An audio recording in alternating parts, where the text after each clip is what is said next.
to Outside the Pack. I'm your host for this series. I'm Christopher Smith, and I pretty much am putting this show together to help to inspire and motivate people. Because I know there's things in everyone's life that you want to do, and sometimes fear holds you back. Sometimes you're not sure how to get started. Sometimes you need a little bit of momentum, a little bit of push from somebody. And I just want to help you get off the couch and do things you may not have thought were possible for yourself. So I'm putting this show together through interacting with others and following their epic stories of how they got from start to finish and maybe continuing on a brand new journey. You can be motivated by their story. You can take action in your life, because really, you don't have to do everything perfect. Sometimes people are held up by the fear of when they start, they want it to be perfect. But you can learn as you go. Even the guest that I have with me today, I'll get to that in just a moment, he mentions that he learned as he was going and he became successful. So you can do that too, and I just want to help to motivate you, because for me, I felt like sometimes there were things that I wanted to do in life, and this is actually one of them, and I was unsure how to get it done. So I'm learning as I go, and hopefully you can watch me on my journey as I am bringing this show to you and through interacting with the guests that I have on Outside the Pack. And we can both learn and be inspired together.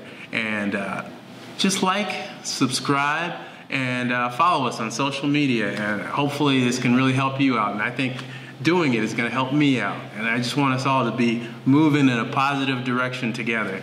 And that's why I'm here, to help motivate you all and inspire you. So let's do this. Outside the Pack. Let's escape. 5, 4, 3, 2. So here today with me, I have Professor Ken Salah. Hope I'm saying that pretty good. I don't want to ruin the last name here. But he's been a friend for a long time, and he's an avid practitioner and now teacher of Jiu Jitsu. And that's where we are, at his new school here in Hinsdale, Illinois, PREVAIL Jiu Jitsu. So welcome, Ken, and thank you. Thank you for interviewing me. Thank you for having me. So. Oh no, thank you for allowing us to be here in your lovely studio. Yeah, absolutely. So I want to jump right in and say, how do you feel about being an entrepreneur? That's just my first question off the bat. You know, it's always exciting. I'm 54 years old, and I've always kind of been an entrepreneur since I was a kid. Yeah. You know, most of the kids in my neighborhood had paper routes or doing that thing with like lemonade stands. Yeah. But I always would figure out a different way to do something, to sell something, whether it's cutting people's grass. We were like, my sister and I were probably the originals of doing that, cutting people's grass and doing lawn, where some of the kids with like paper routes would make, you know, $10 for the whole month. We were making, you know, $10 that day. You're really racking it in. We were racking it in, but we, you know, it's just, we always kept our minds open to business. Even we didn't even understand what an entrepreneur was, but I guess we just learned to in a nice way, like hustle. You know, you work. So. But like now, see, with that mentality that you had there. That gets into me, like kind of diving into your background just a little bit, and helping the people who might be watching or listening to get to know you a little bit better. Like, so where did you grow up and how were you raised? Was these entrepreneur ideas instilled in you by your parents, or do you feel like it was something that you kind of grew and brewed and came to on your own? So tell us a little background. Where did you grow up? And where did these ideas come from? Well, where I was born was in Jerusalem.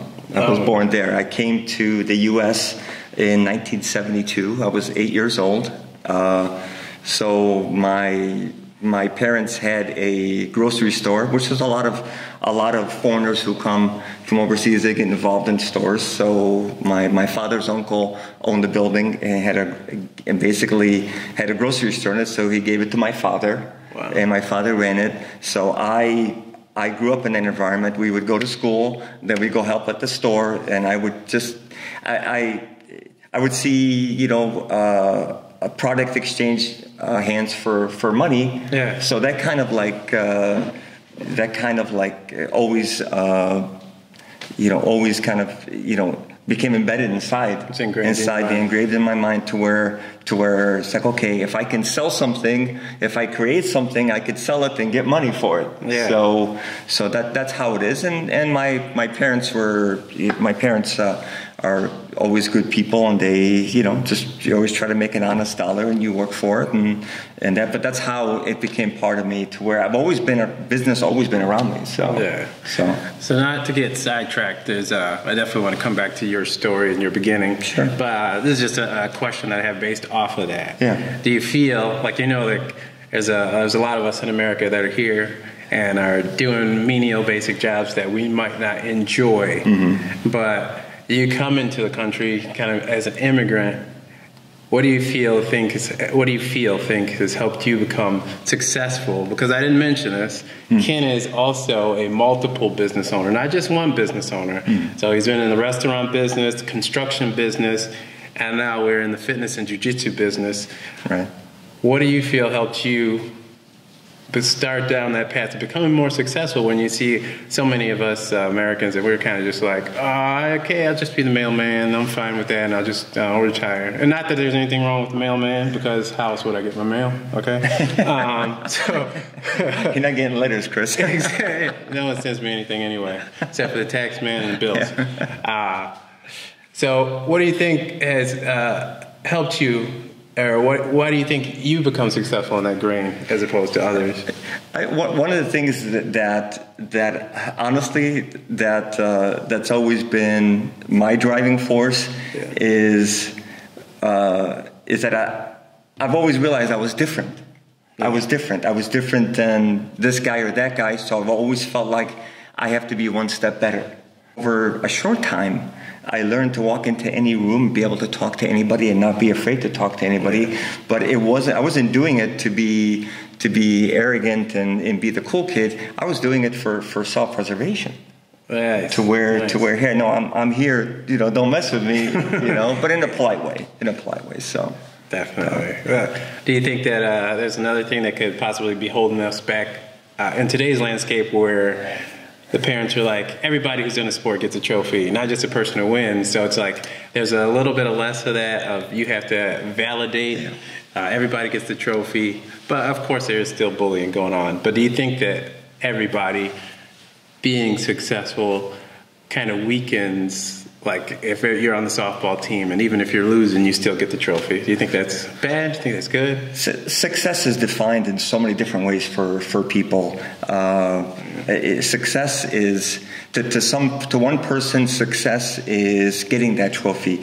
To another person, success is coming to a class every day.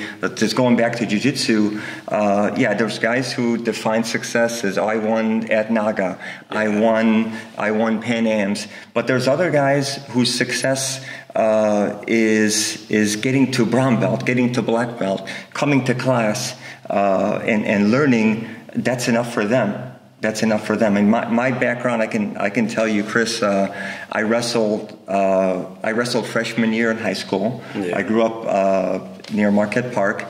I wrestled freshman year in high school, and I didn't know any better. But I started, sparring, and somebody would get me in a headlock, and I discovered I was claustrophobic. Really? It scared the hell out of me.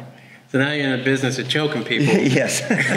But you happen to be claustrophobic in the beginning. Okay. Yeah. Ironic. It's cool. It's there. What I did is I got scared and I quit. You did? I quit and I waited until I was 33 years old. I found a school that taught judo.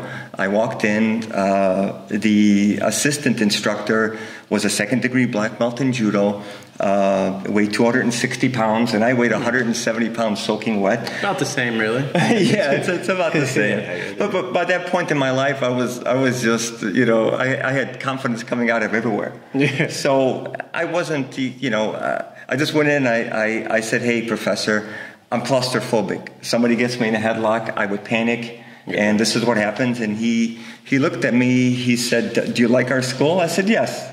He said, do you trust me? I said, I do. I'm here. Yeah. He said, if you trust me, I'll help you. I said, okay.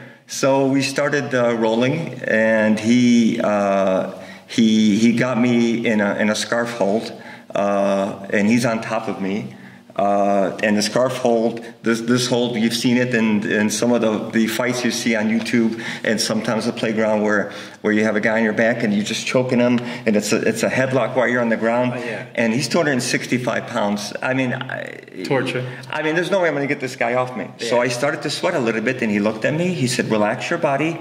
He said, "Breathe." He said, "Do this, do that." And within 2 weeks, it was gone.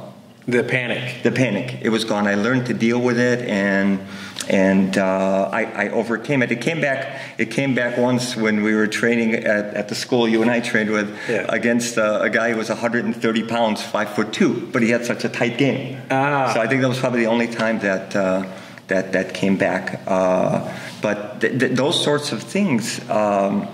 That to me was a success. That to me is better than any kind of trophy. That to me was showing up to class. That guy or gal who came up with the saying that half the battle is getting there. Just going. Yeah, just going. And that's it. I used to go, and I'd walk in, but I was still scared. It's like, okay, because this guy gets on top, that guy. But as I learned my techniques, and I was blessed, I had a lot of, at my first jiu-jitsu school, I had guys like you and lots of wonderful people around us, and our instructor who kind of pushed us to keep going and training. And who you train with really makes a big deal. Yes. But it's still like it takes the individual also, like say you do start at a bad school, to know that, like, okay, maybe the school is bad, I'm going to learn what I need to know from here, but then I'm going to go and continue at another school. I'm going to find a new school, as opposed to just quitting. Yes. You know, because sometimes you'll just have a bad experience and just quit. Yes. Yeah. And that's kind of something that I want to drive home too. Right. And I'm glad we're talking too, that not every path to success is going to necessarily just be a smooth, easy ride. So you're going to hit the bumps, and like, instead of just quitting, you keep going, you find a way to get it done, and I think you're a good example of that. Right. So let's fast forward just a little bit from you building up your confidence through school, through wrestling. You had some anxiety there, but you ended up fighting that a little bit later. So let's fast forward though. We know you got to build up confidence till you get into like maybe the very first business that you ever started. The very first business that I was involved with, my father with a group of guys had purchased a gas station. Oh, yeah. And my father never really ran a business. My father was a journalist back home. Oh, wow. So my father was just always nice to people. People would come in, they wouldn't have money, so he would just give them credit. And that's nice. You want to be nice to people. So they could come in and they could just get stuff and say, "Oh, I'll pay you next week." Yeah, exactly. So I got involved to where I'm as nice as my father, but you got to run a business. Yeah. So and this was in my high school when I was in high school. You're in high school? During this period, I was a sophomore in high school, to where I was involved with my father's gas station. We're helping him run it, and that I would finish school, and I would go over there and work it. On the weekends, I'd even work like a night shift, which I wasn't old enough. I wasn't old enough to work night shift. So, did you have to get anything signed for that? Yeah. Okay, so you're doing it under the table, but for your family, so it's not like... You said under the table, Chris, not me. I gotcha. So how long did you do that? So that was in high school. And then what's your next business after you're working with your family in the gas station? What comes next? When I we ended up selling the gas station, I had started college. And because when I was in high school, I did pay attention a lot to business. I wasn't a really good student.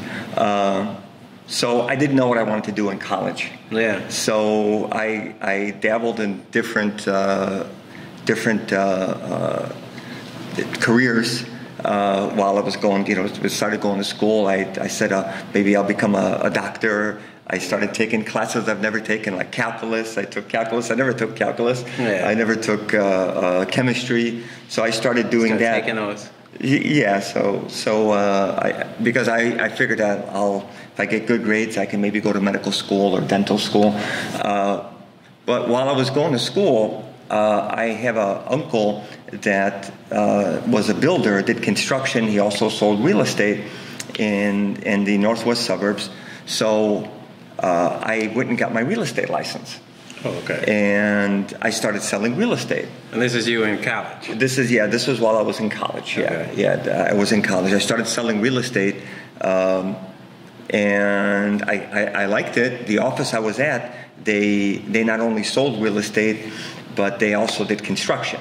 Okay. And my uncle also did construction, so it was just a natural thing for me to go to. So I started building houses. So in college, you started building houses. Yes. I started selling real estate and started doing a house. My parents had sold their house. I talked my dad into giving me the proceeds from the house we just sold to go build a house. Jeez. And my father reluctantly agreed.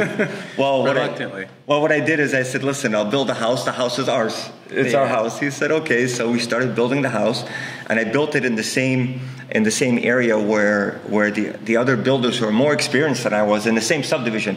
I sometimes you don't have to be a leader. It's okay to be a sheep. Yeah. Just to kind of follow. So I built a house in their subdivision. Their houses were 99% done. Mine was not. Guess whose house sold? My house sold. Your house sold? Yeah, my house sold. And they were looking at me like, you punk. What do you think it was about your house that wasn't done? Well, luck. A lot of times it's luck too. Yeah. So I wish I could say it's skill, but I had a gentleman pull up who was interested in buying a house, and I took him out. It just, in fairness to the office, I showed him all the houses. When he was I had mud. Their houses had like nice tile and carpet. Mine house was mud, and he's getting his boots muddy and everything. And we had to make mud in the house. There's mud and stuff because we didn't do our floor yet. Yeah. So we had to do this makeshift ladder to go to the second floor, and it's creaky and things like that. But you're selling muddy houses. I'm selling muddy houses. Yeah. Do you think it's a gift to gab? Like, what do you think? It was, but people. You know what? I think if you're just honest and sincere with people and you talk to them as if you're the one that's buying. That's the way I've always been. I've always talked to people in a way that I put myself in their shoes. You got to think outside the box. Yeah. So I talked to him. I saw what his needs were, and I'm like, okay, this guy's not going to buy my house. He's going to buy those houses. We go back to the office.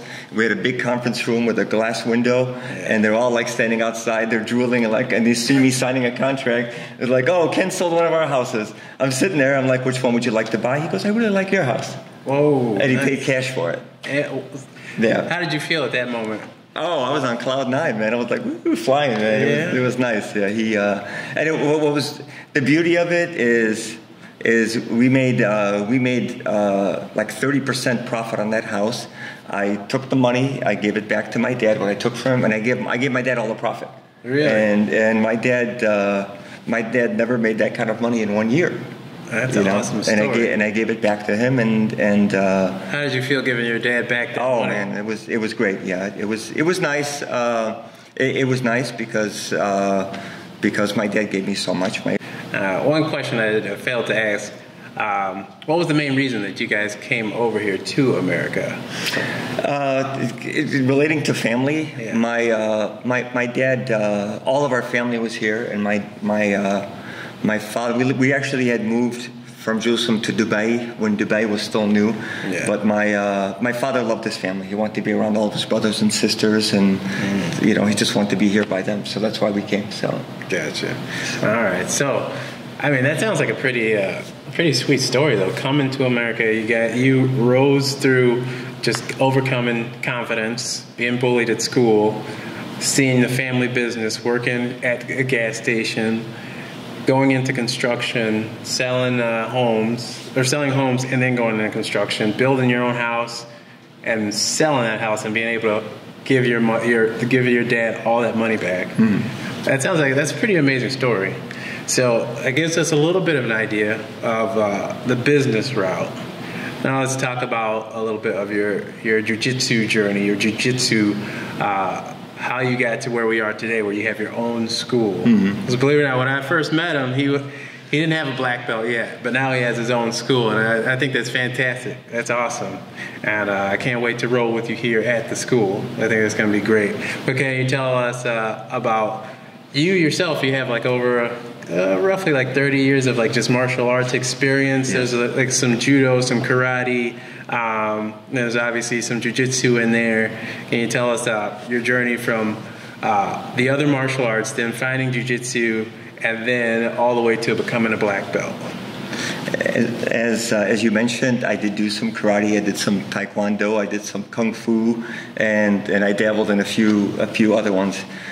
I picked jiu-jitsu because it was one of the things. I'd gone through a period of my life where I wanted to conquer things that scared me. Yeah. And I had gone back and remembered how I was claustrophobic with the wrestling, and I said, you know what? That scared me. And that period of time too, that's just a whole other thing. I didn't know how to swim. I used to go swimming with friends, and I'd always be afraid that they're going to try to drown me. But that time in my life, I said, you know what? I'm going to conquer all my fears. Yeah. So one of them was that like claustrophobia. So I walked into school, and I was able to in the judo school. I was able to deal with it. Judo is pretty rough on the body. Yeah. You know, is it because of the because throws? of the throws and everything else? So I did it, and I almost broke my neck. Oh. And I said, okay, you know what? I got to make a living for my family. Yeah. I said, I got enough takedowns. You know, it's I already did it. So I said, let me just focus on a jiu-jitsu school, and then I found the school where you and I trained at. We had such a great group of guys, a lot of European guys who off the mats, they're sweethearts.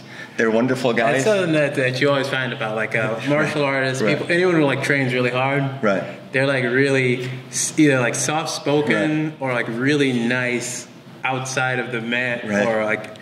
Even if it's at just like the gym, like the guy who like squats like 800 pounds or something, he's got the softest voice or like the softest handshake, you know? Right.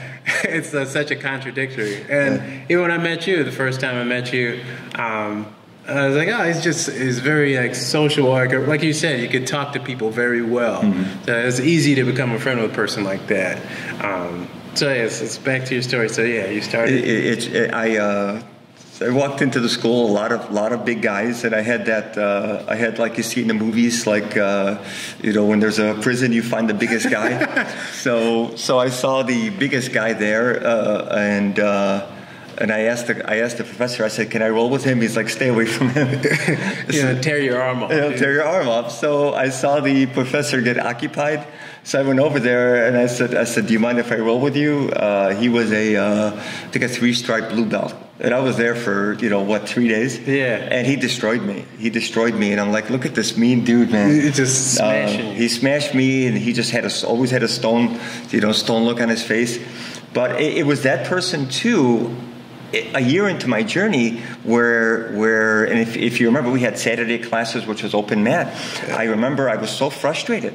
This jiu-jitsu is in any martial art. The journey is tough. It's tough to keep going.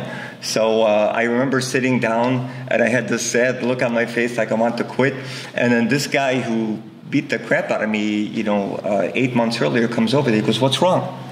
I said, I think I'm going to quit. I said, I'm not getting it. You were thinking about quitting? I was thinking about quitting. I said, I'm not getting it. It's hard. And he looked at me and he goes, when I first joined, he said, all these guys used to throw me around. He goes, look what I do to them now. He said, don't quit.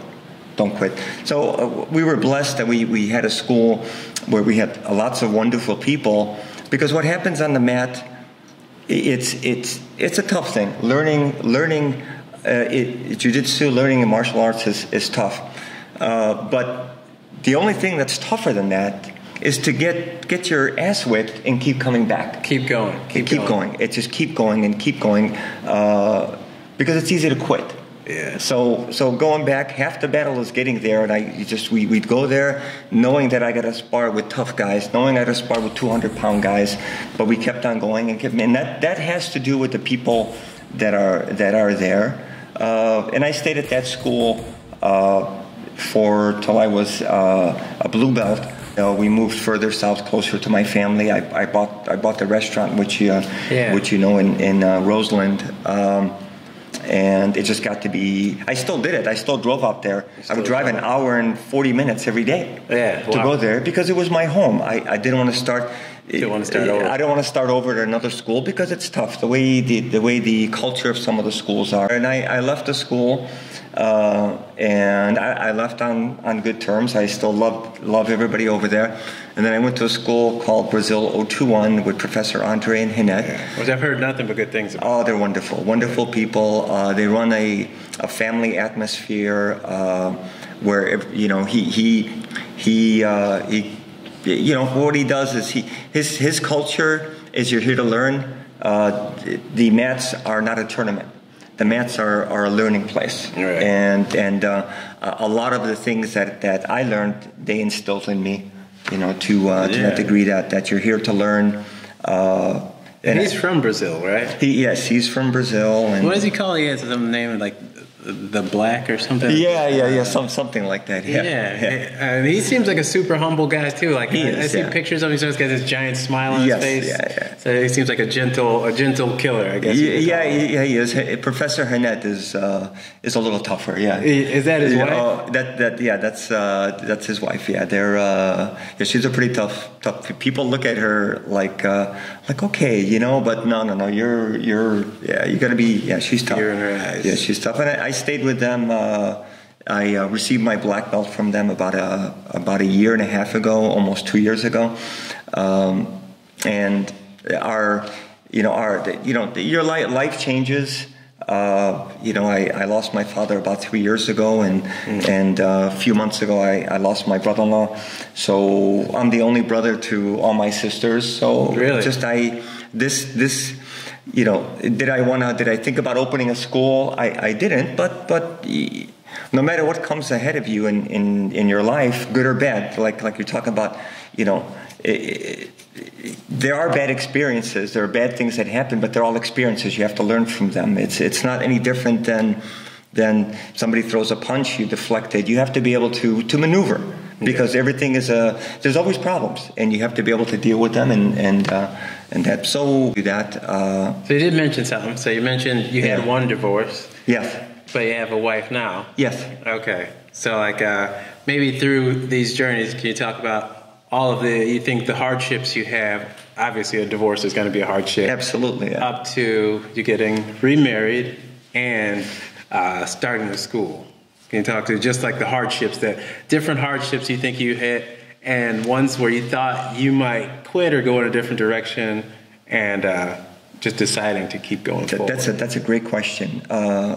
Hardships, everything does come up as far as life, and you have to kind of deal with it.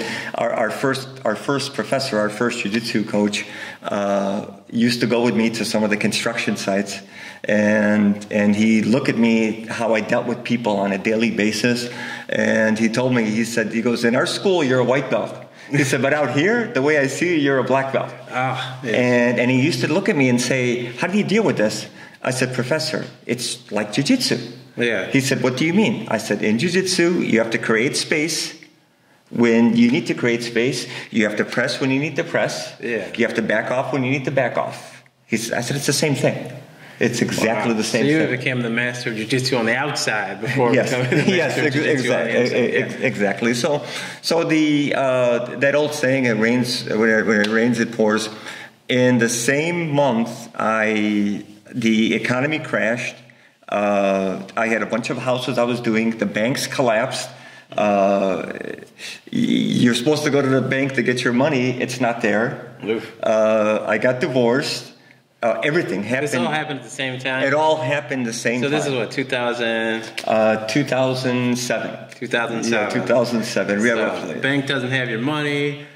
Me and the wife aren't getting along. Yes. Divorce. Right. What the hell's going on? And in your mind, when all these things are happening to you, what are you thinking? Are you thinking, I don't know what I'm going to do next? Are you thinking, I'm going to double down and just bull rush straight ahead? Everything's going to be all right? how are you feeling like emotionally at this time? Like, what are you thinking? Going back to martial arts, there's times where you can't press. There's times you do. There's a saying. There's an old saying that the right decision at the wrong time is catastrophic. The right decision at the wrong time. I have to remember the right decision at the wrong time. Yeah. Catastrophic. It's just kind of that. But what I did is I had about 2 months of complete panic. Yeah. It was very difficult to, honestly, it went through a little bit of depression. It was difficult to function. Yeah. And our first coach, he kind of saw that in me, and he was there also to help me. But when with like depression and with certain kinds of turmoil that happen in your life, your friends try their best to help you, but nobody could feel that pain. Nobody could feel that. Feel what's actually going on. No one could feel it. They don't understand. Yeah. They don't understand. So you have to kind of solve that problem yourself. So it's lots of bad things happen to people, but it's how you react to it. It's just how you react to it. So needless to say, Chris, it was a rough 2 months. I had a hard time driving. I would drive my car, and I have to pull over because I couldn't drive the car anymore. Really? It was just, I had so much anxiety, and it was overwhelming. But what I did, though, is the thing that helped me is I kind of stepped back, and I said, because, the thing that made it bad, I guess, to go back to that is I said, wait a minute, my life just got destroyed. It took me, 40 plus years to get to this point, and now I got to start over again. And now I got to make money again. Now I got to do this again. I got to get married again. All of a sudden, all of that stuff was overwhelming. Yeah. So what helped me was, and it was hard. It was very difficult. And honestly, icing on the cake, the tipping point. Yeah. The tipping point was I had just filed for divorce, and business collapsed. And I kind of, a friend of mine called me. He said, "Hey, let's go hang out somewhere." We went to this coffee shop. Yeah. And that day would have been my 7-year wedding anniversary on that day. Wow, shit. And I'm sitting there, we're sipping on some espresso, and a guy taps me on the shoulder, and I turn around, and it's the priest that did my wedding. Whoa, yeah. I haven't seen him since that day. Since He's like, "Hey, how are you? How's everything going?" I'm like, and I'm looking at him. I'm like, "I'm doing fine, thank you. I'm doing fine." I was like, we're just like socializing. No, I didn't tell him. So I said, "Very nice to see you." I grabbed the car keys. I sat in my car. I just kind of sat there, looked up, and I started laughing. And I said, "There is a God, and He's got a sense of humor." He's got a sense of humor. I said, "You know what?" Ironically, I said, "Look at the irony." I said,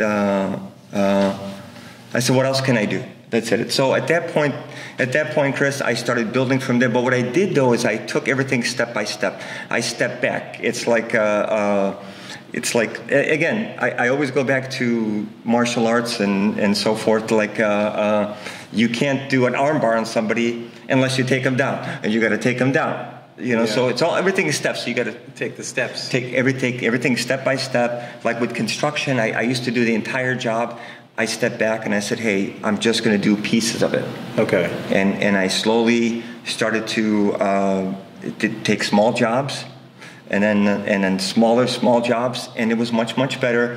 And a friend of mine to rebuild. That's what you did. To rebuild. You just took smaller jobs. Yeah. And one step at a time. Yes, one step at a time. And I was also not afraid to say no to people. To say, "Hey, if you want me, this is what I'm going to charge." Yeah. And just have that confidence to say, "Well, yes, I'm more expensive than the other guy, but guess what? I'm going to answer my phone when you call me." I gotcha. So that aspect of it just gave me the confidence to keep going on. I would make money. I didn't do what I used to do, go buy a Corvette or a Lamborghini. I didn't do that. I would take that and reinvest in the business. And the construction business took me to North Dakota because North Dakota was booming. Yeah. And I drove the entire state. I would pull into construction sites like I was king of the world, saying, "Hey, I can do this, and I couldn't do any of that stuff, but in my journey to pick up business there, I met a crew of guys who can do framing, and that's what we do. You know, wow. That's what we do. So even before you could do it, though, you were like, you would show up like, yeah, we can do it. Yes. We can do it. We can do Yes. it. So you learned as you went. You learned as you learned, and you don't get discouraged. And guess what? When I decided to, when I said, you know what, I'm going to walk away. Before, in the construction business, it's feast or famine. It's like you want to do everything, but sometimes you can't. You can't do it. You can't do it. So from a, you know, if somebody asked me like what do you do, you know, how do you succeed in business? Just sometimes you got to walk away. Sometimes you got to walk away. You got to walk away. And honestly, Chris, I can tell you that 70% of the construction jobs I've done in the last 3-4 years, 70% are jobs that I bid on and I didn't get because they said my price was high, and I'll get a phone call back a month later saying, come back and find you. They come back and find you and say, hey, you know, the guy that gave us a price can't do it for that much. Wow. And that's the way it's always been. So it goes back to the martial arts and the jiu-jitsu where you kind of relax. Somebody heavy gets on top of you, you got to relax a little bit, you know. A good segue bringing it back to the martial arts. So let's say there's a couple of questions I was thinking about asking you. So say you're in this neighborhood here in Hinsdale and there's people who are at home thinking about doing jiu-jitsu or thinking about getting more fit. What would you say to someone who's at home who's not sure about starting or they might be scared? What would you tell that person? Well, I would always share my story with them. I'd say you have to come in and try it, because the environment that we create here is an environment for people who've never done it before.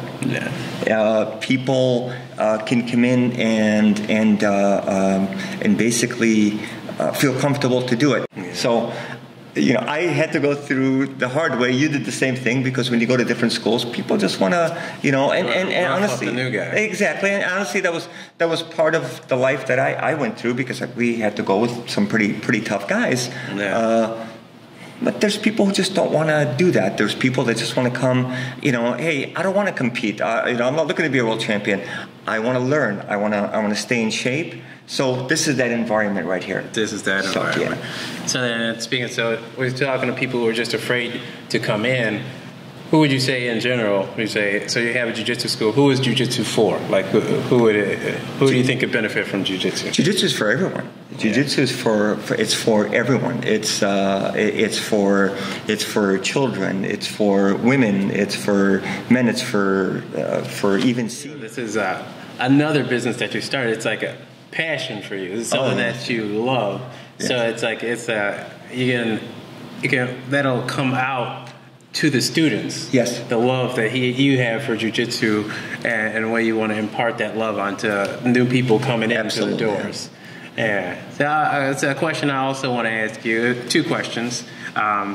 This being, so technically, how many businesses have you started or been a part of in your entire business or career? I lost count. I'd say solid businesses, probably about 4 or 5. Between the restaurants and. And then there's another question kind of related.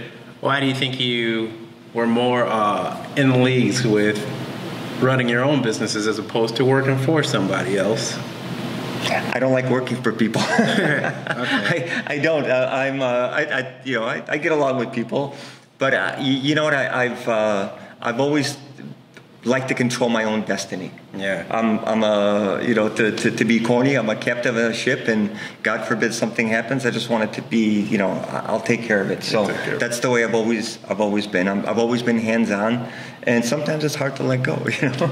Okay, and the last part of this question is for people at home who were interested in starting their own businesses or maybe unsure about starting businesses, scared again. How would you think that someone could either overcome that fear or go and just learn something, do something on your own to make your life better and owning your own business? What do you think they could do? Or advice? Don't be discouraged because it does involve a lot of discouragement. Don't be discouraged. Just stay focused on it.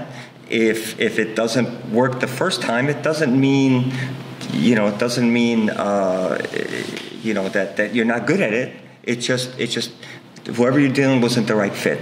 You always have to keep an open mind, believe in yourself, and whatever the venture that you want, whether it's a restaurant or a construction or whatever it is, know what you're doing and just keep going.